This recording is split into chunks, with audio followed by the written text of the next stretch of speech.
ज्यादातर लोग अपना पूरा जीवन उन चीजों को नियंत्रित करने की कोशिश में बिता देते हैं जो उनकी पहुंच से बाहर हैं। और जब उन्हें एहसास होता है कि वे ऐसा नहीं कर सकते, तब तक बहुत देर हो चुकी होती है। वे भ्रमित, खाली और इस भावना के साथ मरते हैं कि कुछ हमेशा अधूरा रहा, मानो जीवन बस उनके बगल से गुजर गया और उन्होंने उसे वास्तव में जिया ही नहीं। ये वे लोग हैं जो दूसरों से अपनी तुलना करने, निराश महसूस करने, दूसरों को दोष देने में सालों बर्बाद कर देते हैं, ये मानते हुए कि खुशी तब आएगी जब दुनिया आखिरकार उनकी उम्मीदों के हिसाब से ढल जाएगी। लेकिन क्या होगा अगर समस्या कभी दुनिया नहीं थी, बल्कि यह थी कि आप उस पर कैसे प्रतिक्रिया करते हैं। दार्शनिक सम्राट मार्कस ऑरेलियस ने युद्ध, हानि और लगातार दबाव के बीच जीवन जिया। फिर भी उन्होंने एक शांत मन, एक दृढ़ उद्देश्य और एक शांतिपूर्ण आत्मा बनाए रखी। उन्होंने न केवल एक साम्राज्य पर शासन किया, बल्कि खुद पर शासन करना भी सीखा। आज आप जो 12 नियम जानने वाले हैं, वे सिर्फ सलाह नहीं है, वे ऐसे उपकरण हैं जो आपके मन को खुद को पुनर्गठित करने, आपके जीवन को सही रास्ते पर लाने और अंततः आपको उस मानसिक अराजकता से मुक्त करने के लिए डिजाइन किए गए हैं जो इतने सारे लोगों को फंसाती है। यदि आप इस वीडियो को अंत तक देखते हैं और प्रत्येक शिक्षा को लागू करते हैं, तो आपको एक गहरी बात का एहसास होगा। बदलने की जरूरत दुनिया को नहीं, बल्कि दुनिया को देखने के आपके तरीके को है। और जो कोई यह समझ लेता है, वह अजेय हो जाता है। अपने मन पर महारत हासिल करना अपने जीवन को व्यवस्थित करने की दिशा में पहला और सबसे चुनौतीपूर्ण कदम है, और ठीक इसी वजह से ज्यादातर लोग असफल हो जाते हैं। मार्कस ऑरेलियस कहते थे कि मनुष्य का जीवन वही होता है जो उसके विचार उसे बनाते हैं। तो इस कथन में एक कठोर सत्य छिपा है। आप जो कुछ भी सोचते हैं, विश्वास करते हैं और चुपचाप दोहराते हैं, वह अंततः यह आकार देता है कि आप दुनिया को कैसे देखते हैं और उस पर कैसे प्रतिक्रिया करते हैं। समस्या यह है कि ज्यादातर लोगों को यह एहसास ही नहीं होता कि उनका अपना मन कितना बेकाबू है। वे सुबह ही चिंताओं में घिरे हुए उठते हैं, मानसिक रूप से पिछली गलतियों की समीक्षा करते हैं, दूसरों से अपनी तुलना करते हैं और पूरा दिन अपने ही सिर में पैदा की गई आग बुझाने की कोशिश में बिता देते हैं। जब मन अप्रशिक्षित होता है, तो वह एक चुपके दुश्मन बन जाता है, योजनाओं को बर्बाद करता है, चिंता पैदा करता है और सारी महत्वपूर्ण ऊर्जा को खत्म कर देता है। मार्कस अशांत समय में जिए। वे युद्धों, विश्वासघातों और महामारियों के बीच रोम के सम्राट थे। फिर भी वे शांत रहने, तर्कसंगत निर्णय लेने और शांति व आत्मनियंत्रण पर गहरे विचार लिखने में कामयाब रहे। वे समझते थे कि बाहरी अराजकता हमेशा मौजूद रहेगी, लेकिन जो चीज वास्तव में पीड़ा निर्धारित करती है, वह हमारे भीतर घटित होती है। जब उन्होंने लिखा, आपके मन पर आपकी शक्ति है, घटनाओं पर नहीं, यह महसूस करें और आपको शक्ति मिलेगी, तब वे आंतरिक महारत के मूलभूत सिद्धांत का वर्णन कर रहे थे। आज लड़ाइयां अलग हैं, लेकिन मानवीय स्वभाव वही है। ज्यादातर लोग अपने सिर के अंदर अदृश्य युद्ध लड़ते हैं। जानकारी का अतिभार, मांगें, भविष्य का डर और सोशल मीडिया पर लगातार तुलना एक तरह का मानसिक शोर पैदा करती है जो सभी को स्थायी सतर्कता की स्थिति में रखता है। यही कारण है कि इतने सारे लोग थके हुए सो जाते हैं और थके हुए उठते हैं। शरीर आराम करता है, लेकिन मन नहीं करता। और जब यह पैटर्न बहुत लंबे समय तक दोहराया जाता है, तो व्यक्ति अपने ऊपर नियंत्रण खोने लगता है। मन पर महारत हासिल करना, अपने ध्यान को निर्देशित करना सीखना है। यह जानना है कि कब सोचना है और कब केवल निरीक्षण करना है। यह खुद को हर उस नकारात्मक विचार को शक्ति देने से रोकना है जो उत्पन्न होता है। जब आप समझते हैं कि हर विचार एक तथ्य नहीं है, तो आप खुद को मुक्त करते हैं।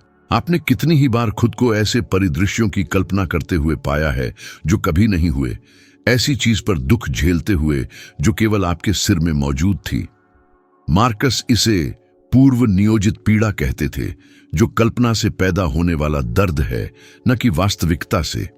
इसका एक व्यावहारिक उदाहरण अपने दिन की शुरुआत फोन में डूबकर करने की आदत है। ज्यादातर लोग यह बिना सोचे समझे करते हैं, लेकिन सुबह के शुरुआती घंटों में ही अपने मन पर नियंत्रण खोने का यह सबसे प्रभावी तरीकों में से एक है। जैसे ही वे जागते हैं, एक व्यक्ति अपना ध्यान नोटिफिकेशंस, तुलनाओं और दुनिया के शोर को समर्पित कर देता है और दिन का बाकी हिस्सा एक श्रृंखला प्रतिक्रिया बन जाता है। मार्कस इसके विपरीत अपनी सुबह की शुरुआत चिंतन के साथ करने की आदत डालते थे। वे खुद को लिखते थे, याद दिलाते थे कि उन्हें मुश्किल लोगों, अनुचित परिस्थितियों और अप्रत्याशित चुनौतियों का सामना करना पड़ेगा, लेकिन यदि वे अटल रहने का चुनाव करते हैं तो इनमें से कोई भी उनके मन को विचलित नहीं कर सकता। इसे आज लागू करने का मतलब है मानसिक महारत के छोटे छोटे अनुष्ठान बनाना। जागने पर फोन पकड़ने के आवेग का विरोध करें, एक गहरी सांस लें, अपने शरीर को जागृत महसूस करें और आने वाले घंटों को अभ्यास के अवसर के रूप में सोचें।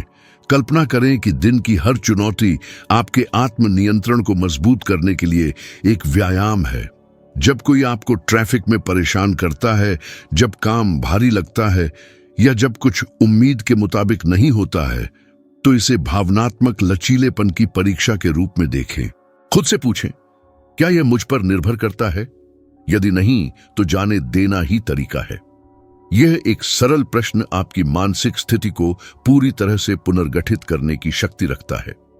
आधुनिक विज्ञान इस बात की पुष्टि करता है जो प्राचीन दार्शनिक पहले से जानते थे। अध्ययन बताते हैं कि मानव मन स्वाभाविक रूप से खतरों और समस्याओं पर ध्यान केंद्रित करता है, क्योंकि मस्तिष्क जीवित रहने को सुनिश्चित करने के लिए प्रोग्राम किया गया है। समस्या यह है कि आज की दुनिया में यह एक चिंतित मन पैदा करता है जो हमेशा सबसे बुरे की उम्मीद करता है। स्टोइक प्रशिक्षण ठीक इसके विपरीत है।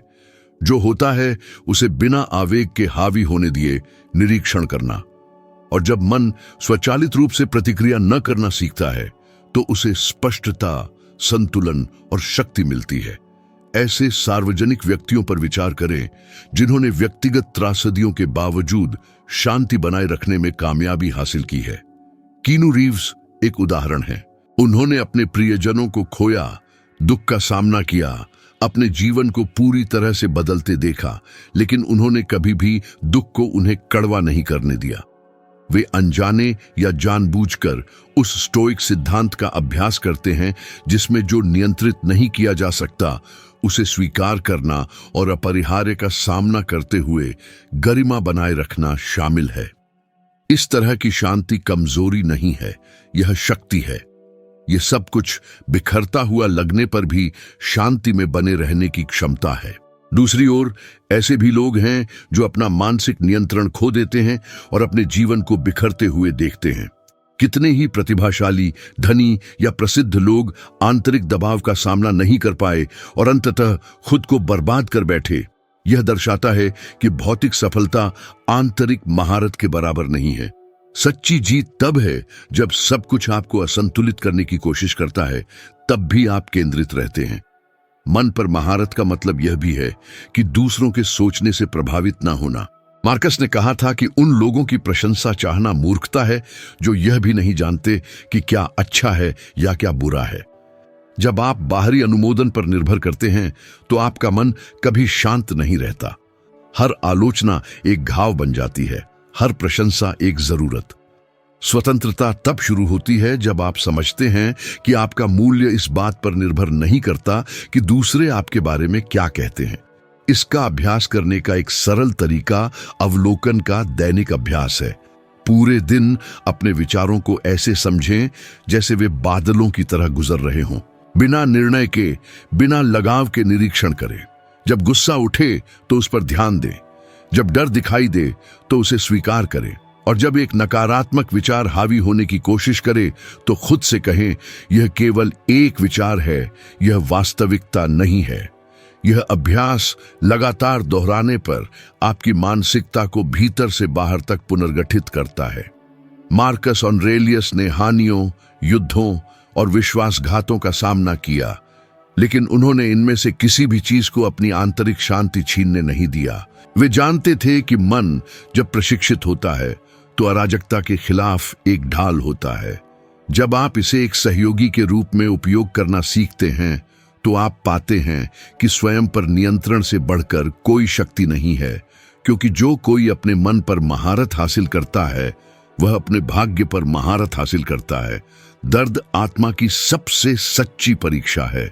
यह वही है जो हमें तब दिखाता है जब मुखौटे गिरते हैं, जब निश्चितताएं बिखर जाती हैं और नियंत्रण हमारे हाथों से फिसल जाता है। मार्कस ऑरेलियस समझते थे कि दर्द एक दुश्मन नहीं बल्कि एक शिक्षक है। वे कहते थे कि बाधा ही रास्ता है, और इस वाक्यांश में एक ऐसी बुद्धिमत्ता निहित है जिसे कुछ ही लोग लागू करने का साहस कर पाते हैं। पीड़ा जब सही ढंग से समझी जाती है तो दंड से मुक्ति पाकर ईंधन बन जाती है, लेकिन ज्यादातर लोग इससे बचने की कोशिश करते हैं और ठीक इसी वजह से वे फंसे रहते हैं। हम एक ऐसे युग में रहते हैं जहां किसी भी असुविधा को टाला जाने वाला माना जाता है। लोग लगातार ध्यान भटकाने वाली चीजें खोजते हैं, सोशल मीडिया, सीरीज, भोजन, अत्यधिक काम। ये सब उस भावना से बचने के लिए जो संक्षेप में जीवन का सिर्फ एक स्वाभाविक हिस्सा है। जब आप दर्द से बचते हैं तो आप विकास से भी बचते हैं।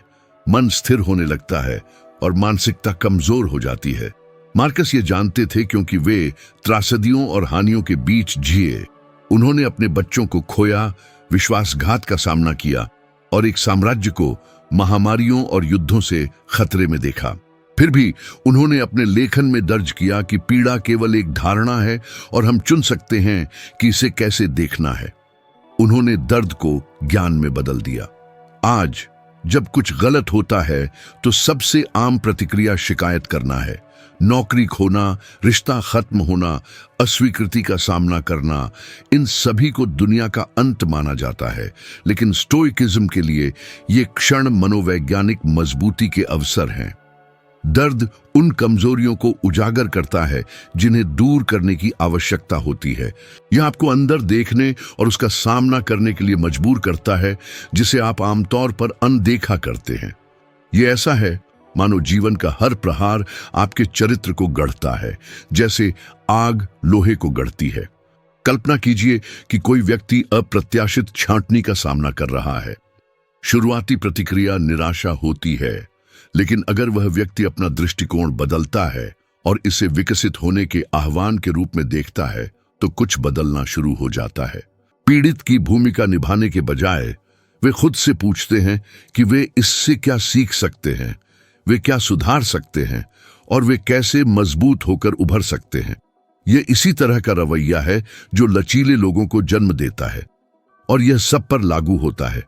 रिश्ते जो खत्म होते हैं, परियोजनाएं जो विफल होती हैं, अनुचित आलोचना, इनमें से प्रत्येक दर्द में ऐसे सबक छिपे होते हैं जिन्हें केवल असुविधा में ही सीखा जा सकता है।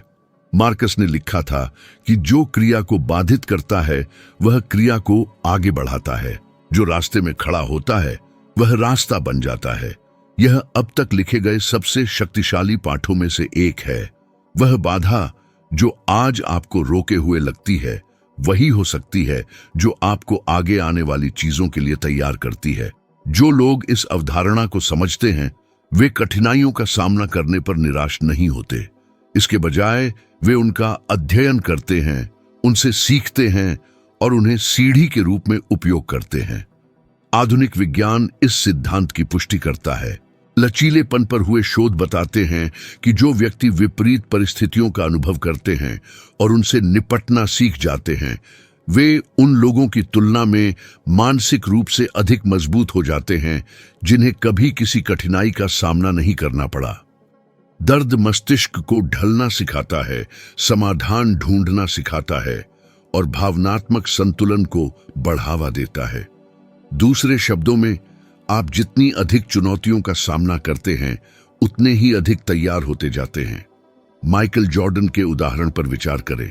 जब उन्हें अपने हाई स्कूल की बास्केटबॉल टीम से निकाल दिया गया था तो वे हार मान सकते थे। फिर भी अपमान का वह क्षण उनकी कहानी में एक महत्वपूर्ण मोड़ बन गया। उन्होंने अस्वीकृति के दर्द को प्रेरणा के रूप में इस्तेमाल किया। उन्होंने और अधिक कठोर प्रशिक्षण लिया, अधिक लगन से ध्यान केंद्रित किया और निराशा को अनुशासन में बदल दिया। परिणाम यह रहा कि वह बास्केटबॉल के इतिहास के सबसे महान खिलाड़ी बन गए। दर्द ने उन्हें नष्ट नहीं किया, इसने उन्हें मजबूत किया। हालांकि हर कोई यह रास्ता नहीं चुनता। कुछ लोग दर्द से बचने की कोशिश में खुद को खो देते हैं, त्वरित राहत की तलाश करते हैं और धीरे धीरे खुद को बर्बाद कर लेते हैं। लत, जहरीले रिश्ते, आवेगपूर्ण व्यवहार, ये सभी असहजता को सहन न कर पाने की अक्षमता से उत्पन्न होते हैं और यहीं पर स्टोइक दर्शन एक दिशा सूचक बन जाता है। यह सिखाता है कि दर्द के बिना जीना असंभव है, लेकिन इससे ऊपर उठकर जीने का एक तरीका है। अंतर आपकी प्रतिक्रिया में निहित है। जरा सोचिए, कितनी बार ऐसा हुआ है कि जो चीज एक सज्जा जैसी लग रही थी वह अंततः आपको एक बेहतर जगह पर ले गई। कितने नुकसान वास्तव में छिपे हुए वरदान थे। कितनी असफलताओं ने आपको वह दिखाया जो आप वास्तव में चाहते थे। मार्कस ऑरेलियस ने इसे पूरी स्पष्टता से देखा था। उनका मानना था कि प्रकृति बुद्धिमान है और जो कुछ भी होता है वह एक बड़े प्रवाह का हिस्सा है जिसे हम नियंत्रित नहीं कर सकते। जब उन्होंने कहा, जो भाग्य आपको देता है उसे स्वीकार करें और उन लोगों से प्रेम करें जिन्हें भाग्य आपके पास लाता है, तो वे सचेत स्वीकृति की शक्ति के बारे में बता रहे थे। दर्द को स्वीकार करना परिस्थितियों के आगे समझौता करना नहीं, बल्कि उन्हें समझना है।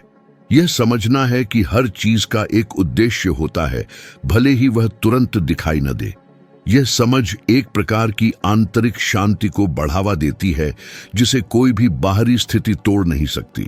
और जब मन इस तरह से खुद को व्यवस्थित करता है तो कठिनाइयां भी अपनी अस्थिर करने वाली शक्ति खो देती है। इसका एक स्पष्ट उदाहरण उच्च प्रदर्शन वाले एथलीटों में देखा जा सकता है। वे असहजता को प्रक्रिया का एक हिस्सा मानना सीखते हैं। वे थकान की हद तक प्रशिक्षण लेते हैं, हार और चोटों का सामना करते हैं, फिर भी वे लगे रहते हैं क्योंकि वे समझते हैं कि दर्द ही प्रगति का मूल्य है। यही बात जीवन के लिए भी सच है। जो प्रयास से बचते हैं वे विकास से बचते हैं। इस शिक्षा को लागू करने के लिए एक मूल्यवान अभ्यास यह है कि हर कठिन परिस्थिति को मानसिक प्रशिक्षण के रूप में देखना शुरू करें। जब कोई चीज आपको निराश करती है तो गुस्से में प्रतिक्रिया देने या हार मानने के बजाय रुकें और सोचें, यह दर्द मुझे क्या सिखाने की कोशिश कर रहा है, मैं इससे क्या हासिल कर सकता हूं। दृष्टिकोण में यह सरल बदलाव पीड़ा को सीखने में बदल देता है। और यदि आपको अभी भी इसकी शक्ति पर संदेह है तो देखें कि जब कोई व्यक्ति इसका अभ्यास करना शुरू करता है तो क्या होता है। धीरे धीरे वे शांत, अधिक धैर्यवान और अधिक आत्मविश्वासी हो जाते हैं। जिन परिस्थितियों ने कभी निराशा पैदा की थी उन्हें अब शांति से देखा जाता है। ऐसा लगता है जैसे दुनिया तो अपरिवर्तित रहती है, लेकिन उसे देखने का तरीका पूरी तरह बदल जाता है। मार्कस ऑरेलियस समझते थे कि दर्द से बचना असंभव है, लेकिन पीड़ा एक चुनाव है। उन्होंने इसके माध्यम से बढ़ने का चुनाव किया और यही बात उनकी शिक्षाओं को शाश्वत बनाती है। दर्द वह अग्नि है जो शुद्ध करती है। यह वह माध्यम है जिसके द्वारा मन स्वयं को व्यवस्थित करता है। इससे भागना अपनी ही प्रगति से इनकार करना है। जब आप असहजता को सहन करना और उससे शक्ति निकालना सीख जाते हैं तो आप पाते हैं कि हर कठिनाई के भीतर एक बेहतर व्यक्ति बनने का एक मौन अवसर छिपा है। और ठीक इसी मोड़ पर मन वास्तविकता के साथ तालमेल बिठाना शुरू कर देता है, प्रतिरोध करना बंद कर देता है और बहना शुरू कर देता है।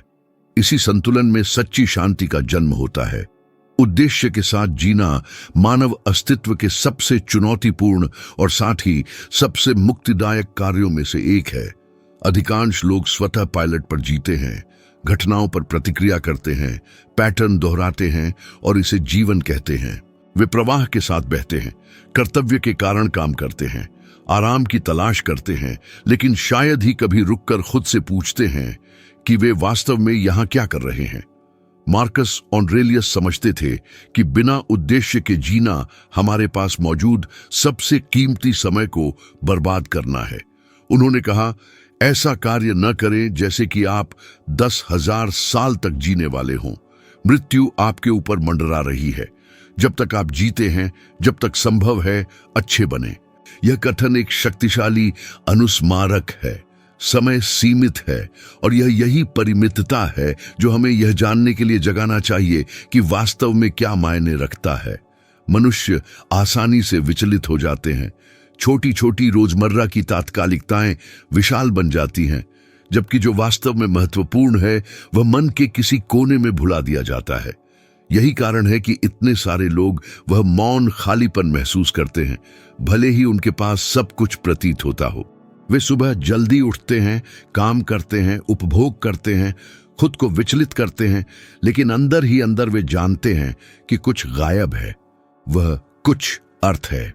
मार्कस ऑरेलियस का मानना था कि उद्देश्य के साथ जीना महान उपलब्धियों की तलाश के बारे में नहीं था, बल्कि सचेत रूप से कार्य करने, यह जानने के बारे में था कि कोई व्यक्ति क्या और क्यों कर रहा है। उन्होंने कहा, एक अच्छे आदमी को कैसा होना चाहिए, इस पर बहस करने में और समय बर्बाद न करें। एक बने। यह उनके द्वारा छोड़ी गई सबसे प्रत्यक्ष और व्यावहारिक शिक्षाओं में से एक है। लोग योजना बनाने, सिद्धांत गढ़ने और बदलाव के बारे में बात करने में बहुत अधिक समय बिताते हैं, लेकिन बहुत कम लोग वास्तव में ऐसा करते हैं। जीवन इरादों से नहीं बदलता, यह कार्यों से बदलता है। उद्देश्य के साथ जीना यह जानते हुए जागना है कि हर रवैया, हर शब्द और हर चुनाव का महत्व है। यह सही काम करना है, भले ही कोई न देख रहा हो। इसका एक स्पष्ट उदाहरण उन व्यक्तियों में पाया जा सकता है जिन्होंने प्रसिद्धि की तलाश न करके, बल्कि एक वास्तविक उद्देश्य का पीछा करके स्थायी विरासत छोड़ी। स्टीव जॉब्स, उदाहरण के लिए, आवश्यक चीजों पर ध्यान केंद्रित रखने के लिए मृत्यु को याद रखने के महत्व के बारे में लगातार बात करते थे। उन्होंने इस विचार को एक दिशा सूचक के रूप में इस्तेमाल किया ताकि वे ध्यान भटकाने वाली चीजों में न खोए और इरादतन जीवन जी सके। यह जागरूकता के समय सीमित है ने उन्हें कुछ ऐसा बनाने, नवाचार करने और खोजने के लिए प्रेरित किया जो वास्तव में दुनिया में बदलाव लाएगा। वे समझते थे, मार्कस की तरह ही, कि उद्देश्य दिशा के साथ जीना है, जल्दबाजी के साथ नहीं। आधुनिक जीवन में कई लोग उद्देश्य को उत्पादकता के साथ भ्रमित करते हैं। उनका मानना है कि हर समय व्यस्त रहना अच्छे जीवन जीने का पर्याय है, लेकिन गति में होने और प्रगति में होने के बीच एक महत्वपूर्ण अंतर है। दिन को कार्यों से भरना आसान है, लेकिन उनमें अर्थ भरना मुश्किल है। मार्कस ऑरेलियस उद्देश्य को कार्य और कारण के बीच के तालमेल के रूप में देखते थे। उनका मानना था कि हर व्यक्ति का प्रकृति में एक भूमिका होती है जिसे पूरा करना है, और इस भूमिका की खोज ही सच्ची आंतरिक शांति का मार्ग है। समकालीन समय में इसे लागू करने के लिए सचेत रूप से विराम लेना महत्वपूर्ण है। जिस तेज गति से हम जीते हैं, उसके बीच रुककर यह सोचना कि वास्तव में क्या मायने रखता है, साहस का एक कार्य है। जरा सोचिए, आप कितने घंटे उन चीजों को समर्पित करते हैं जो आपको आपके मूल्यों के करीब नहीं लाती? कितनी बार आप हां कहते हैं जब आप ना कहना चाहते हैं? कितनी बार आप केवल खुश करने के लिए या दूसरों को निराश करने के डर से कार्य करते हैं? उद्देश्य के साथ जीना केवल उन्हीं चीजों को हां कहना शुरू करना है जो आपकी सच्चाई के साथ मेल खाती है। इसे व्यवहार में लाने के लिए एक अच्छा अभ्यास यह है कि अपने दिन का अवलोकन करें और पहचानें कि कौन सी गतिविधियां आपको थकाती हैं और कौन सी आपको ऊर्जावान बनाती हैं। ध्यान दें कि आपका समय कहां खर्च हो रहा है। कभी कभी केवल छोटी चीजों को समायोजित करना ही आपके जीवन को सही उद्देश्य के साथ फिर से जोड़ने के लिए पर्याप्त होता है। जल्दी सोना, अपने स्वास्थ्य का ध्यान रखना, मौन के लिए समय समर्पित करना, कुछ ऐसा पढ़ना जो आपको प्रेरित करे, किसी की मदद करने के लिए कुछ करना। उद्देश्य कोई बड़ी रहस्योद्घाटन नहीं है, यह सचेत विकल्पों का एक क्रम है जो आपके चरित्र को आकार देता है। शोध से पता चलता है कि स्पष्ट उद्देश्य वाले व्यक्ति लंबा और बेहतर जीवन जीते हैं। उन्हें अवसाद विकसित होने की संभावना कम होती है, वे तनाव से बेहतर ढंग से निपटते हैं और विपरीत परिस्थितियों का सामना करने में अधिक लचीलापन दिखाते हैं। ऐसा इसलिए होता है क्योंकि उद्देश्य दर्द को अर्थ देता है। जब आप किसी काम को करने का कारण समझते हैं तो त्याग को भी मूल्य मिलता है। मार्कस ऑरेलियस का मानना था कि उद्देश्य सभी कार्यों के केंद्र में होना चाहिए। उन्होंने लिखा था कि जो मधुमक्खी के छत्ते के लिए अच्छा नहीं है वह मधुमक्खी के लिए भी अच्छा नहीं है। यह कहावत इस विचार का प्रतीक है कि व्यक्तिगत उद्देश्य सामूहिक के साथ सामंजस्य में होना चाहिए। दूसरे शब्दों में, उद्देश्य के साथ जीने का मतलब इस तरह से कार्य करना भी है कि भलाई आपके स्वयं से परे भी फैले। यह किसी न किसी रूप में, भले ही छोटा ही क्यों न हो, दुनिया के संतुलन में योगदान करना है। जब कोई व्यक्ति दिशा की इस भावना के साथ जीता है तो वे तुलनाओं में खोना बंद कर देते हैं। प्रतिस्पर्धा करने की कोई आवश्यकता नहीं रहती क्योंकि हर किसी का एक अनूठा मार्ग होता है। ईर्ष्या, चिंता और जल्दबाजी घुलने लगती है क्योंकि ध्यान दूसरों के परिणामों से हटकर अपनी यात्रा पर केंद्रित हो जाता है और ठीक इसी बिंदु पर मन स्वयं को व्यवस्थित करना शुरू कर देता है। मन शांत हो जाता है जब वह समझता है कि वह किसी सार्थक चीज की ओर बढ़ रहा है। उद्देश्य के साथ जीने के लिए अनुशासन की भी आवश्यकता होती है। मार्कस ऑरेलियस एक कठोर दिनचर्या वाले व्यक्ति थे। उनका मानना था कि छोटे कार्यों में निरंतरता ही एक बुद्धिमान व्यक्ति के चरित्र का निर्माण करती है। यदि निरंतरता न हो तो अच्छे इरादे रखना व्यर्थ है। यह सचेत कार्यों की दैनिक पुनरावृत्ति है जो उद्देश्य को वास्तविकता में बदल देती है। इसका एक उदाहरण उन व्यक्तियों में देखा जा सकता है जो तत्काल पहचान के बिना भी अपने जीवन को एक उद्देश्य के लिए समर्पित करते हैं। वैज्ञानिक, शिक्षक, कलाकार, ऐसे लोग जो लगे रहते हैं भले ही कोई उनकी सराहना न करे। वे दृढ़ विश्वास से कार्य करते हैं, न कि दिखावे के लिए। और मार्कस ऑरेलियस ने ठीक इसी बात को महत्व दिया। जो सही है उसके लिए कार्य करने की ईमानदारी, बजाय इसके कि जो सही लगता है। आज इस सिद्धांत को लागू करना एक चुनौती है, लेकिन यह एक संतुलित जीवन की कुंजी भी है। जब आप अपने कार्यों को अपनी मान्यताओं के साथ जोड़ना शुरू करते हैं तो दैनिक जीवन का बोझ कम हो जाता है। दायित्व किसी बड़ी चीज का हिस्सा बन जाते हैं और यहां तक कि पीड़ा को भी उद्देश्य मिलता है। मन जो कभी बिखरा और भ्रमित था, आवश्यक पर ध्यान केंद्रित करना शुरू कर देता है। अंततः उद्देश्य के साथ जीना अपनी अंतरात्मा के साथ शांति से जीना है। तकिए पर सिर रखकर यह महसूस कर पाना कि परिणाम चाहे जो भी हो, आपने अपने मूल्यों के अनुरूप कार्य किया। इसमें एक शक्ति है। मार्कस ऑरेलियस यह समझते थे कि शांति इस बात से उत्पन्न होती है कि व्यक्ति क्या सोचता है, क्या महसूस करता है और क्या करता है, इनके बीच सामंजस्य हो। और यह ठीक यही सामंजस्य है जो जीवन को फिर से व्यवस्थित करता है। क्योंकि जब उद्देश्य कर्मों को दिशा देता है तो अराजकता अपनी पकड़ खो देती है और अस्तित्व एक स्पष्ट, दृढ़ और सार्थक मार्ग बन जाता है। भावनाओं पर महारत हासिल करना शायद सबसे बड़े गुणों में से एक है जिसे कोई इंसान विकसित कर सकता है, और यह मार्कस ऑरेलियस के सबसे बड़े सबकों में से एक था। उनका मानना था कि जो लोग अपनी भावनाओं को नियंत्रित करते हैं वे स्वयं पर नियंत्रण पाते हैं, और जो स्वयं पर नियंत्रण पाते हैं वे जीवन के सामने अजेय हो जाते हैं। ज्यादातर लोग आवेग से प्रेरित होते हैं, बिना सोचे प्रतिक्रिया करते हैं, बिना विचारे बोलते हैं और क्रोध, भय या अहंकार से प्रेरित होकर कार्य करते हैं। और जब भावनाएं नियंत्रण ले लेती हैं तो तर्क खो जाता है। मार्कस ऑरेलियस ने कहा था, यदि आप किसी बाहरी चीज से दुखी हैं तो वह चीज आपको परेशान नहीं करती, बल्कि उसके बारे में आपका निर्णय आपको परेशान करता है और इसे आप किसी भी क्षण मिटा सकते हैं। इस वाक्यांश में स्टोइक दर्शन के सबसे गहरे रहस्यों में से एक निहित है। जो चीज हमें वास्तव में प्रभावित करती है वह घटना नहीं, बल्कि उसके प्रति हमारी प्रतिक्रिया है।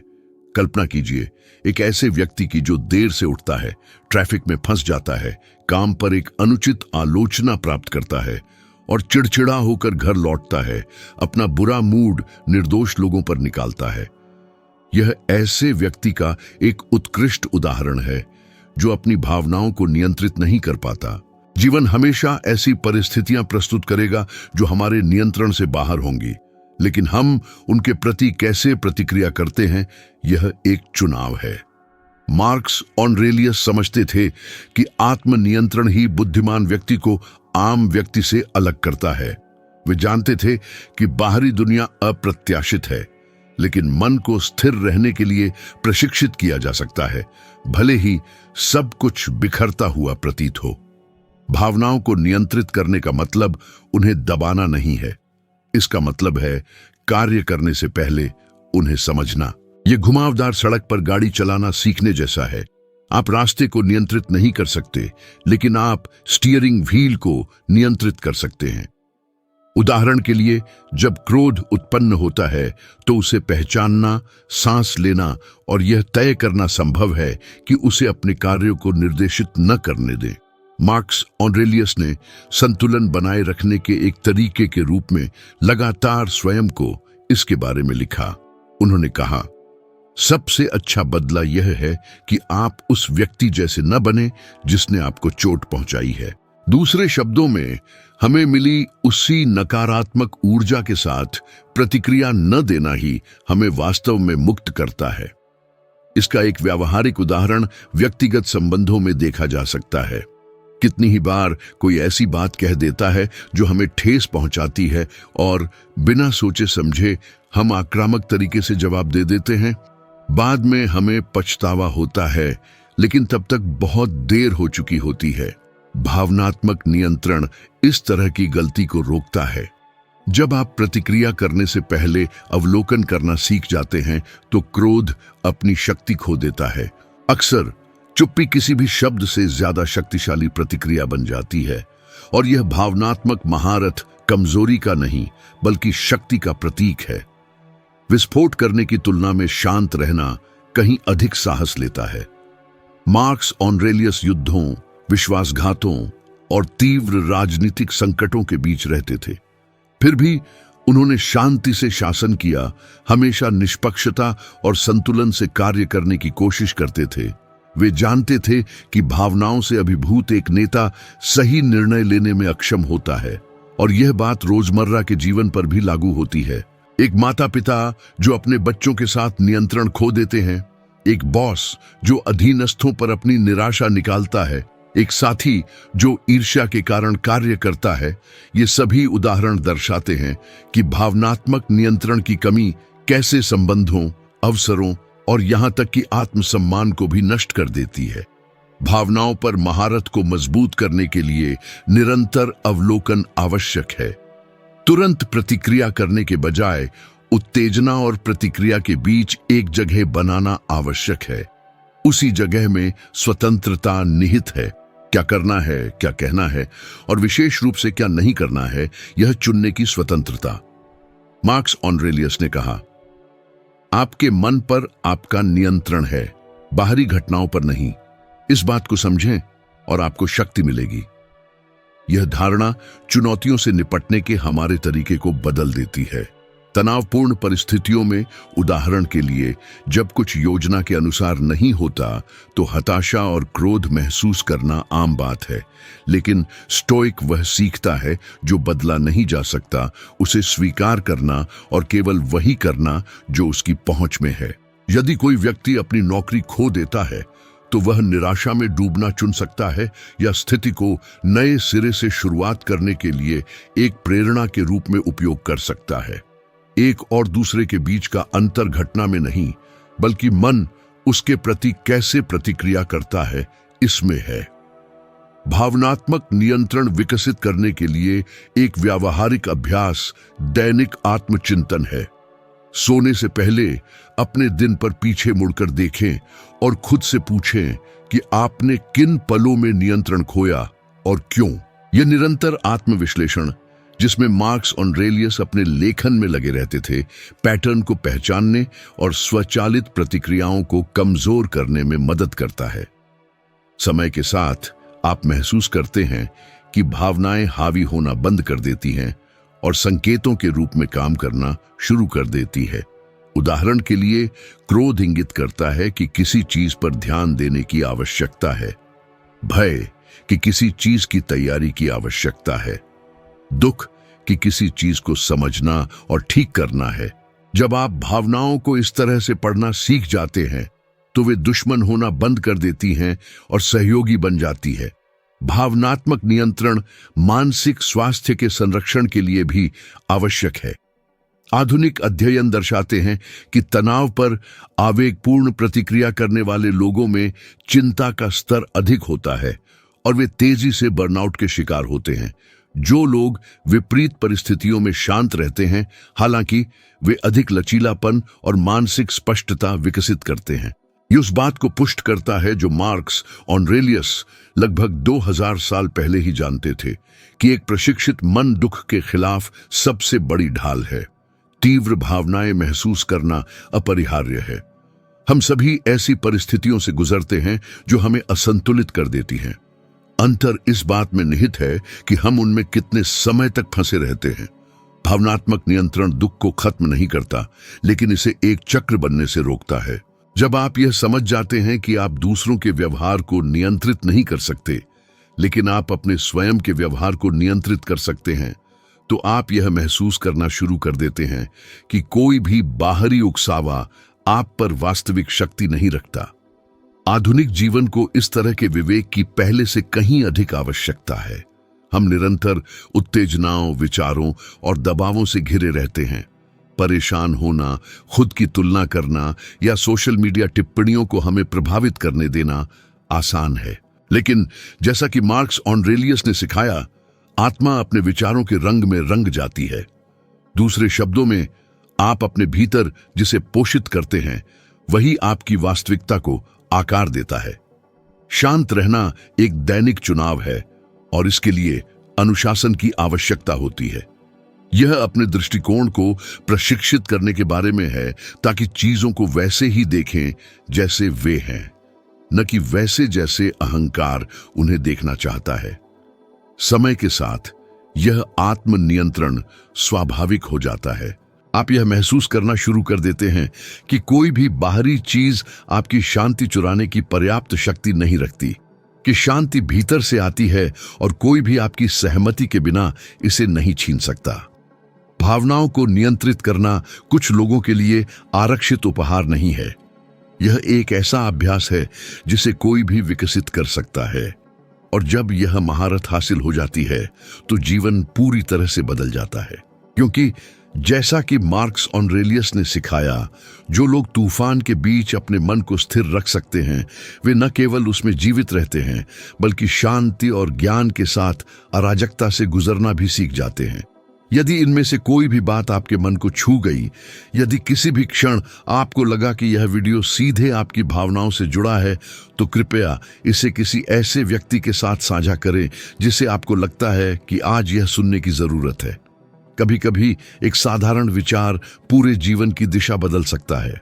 यहाँ होने के लिए, विकसित होने, अपने बारे में और अधिक समझने और एक अधिक संतुलित जीवन की तलाश में समय समर्पित करने के लिए आपका धन्यवाद। इस यात्रा पर मजबूत बने रहें, क्योंकि आगे बढ़ाया गया हर छोटा कदम अपने आप में एक जीत है। मैं अगले वीडियो में आपसे मिलने की उम्मीद करता हूं।